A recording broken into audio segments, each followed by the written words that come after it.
Hi guys, எல்லோரும் வீட்டிலே பன்னீர் பண்ணுறது எப்படின்னு ஈஸியாக இந்த வீடியோவில் பார்க்க போகிறீங்க. பிடிச்சவங்க லைக் பண்ணி ஷேர் பண்ணுங்கள். அண்ட் தென் எப்பையும் போல் லெமன் நல்ல 2 லெமன் எடுத்து புழிஞ்சு வச்சுக்கோங்க. பிகாஸ் நான் இன்றைக்கி 2 லிட்டர் பால் எடுத்திருக்கேன்.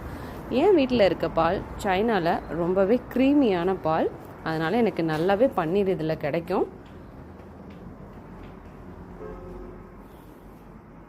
ஸோ நல்லா பால் பொங்கி வர டைமில் லெமனை ஆட் பண்ணுங்கள். இல்லாட்டி குக்கிங் வினிகர் கூட ஆட் பண்ணிக்கலாம்.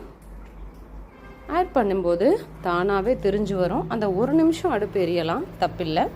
அதுக்கப்புறம் மெல்ல மெல்ல அதை ஃபில்ட்ரு பண்ணுங்கள். பண்ணிவிட்டு அந்த லெமனோட ஸ்மெல் போகிறதுக்காக ஒரு 2 தடவை வாஷ் பண்ணிக்கலாம். அதுக்கப்புறம் நல்ல ஒரு காட்டன் துணியாக எடுத்துக்கோங்க. எடுத்துட்டு அதில் போட்டுட்டு இருக்க தண்ணியை முடிஞ்ச அளவுக்கு ஃபில்ட்ரு பண்ணுங்கள்.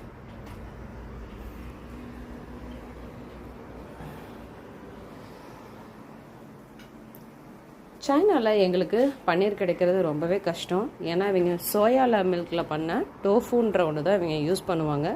ஸோ இந்த பன்னீர் வேணும்னா கண்டிப்பாக நான் வீட்டில் தான் பண்ணி ஆகணும். ஸோ அந்த காட்டன் கிளாத்தில் போட்டுட்டு நல்ல வெயிட்டான கல் இருந்தால் அது மேலே வைக்கலாம். எனக்கு இங்கே கல் இல்லை, அதனால் இந்த மிக்சியே நல்ல வெயிட்டாக இருக்கும். போட்டு வச்சுட்டேன். சூப்பராக ரெடி ஆகிடுச்சு பாருங்கள். ஒரு 1 ஹவர் கழித்து பார்த்தீங்கன்னா சூப்பராக ரெடி.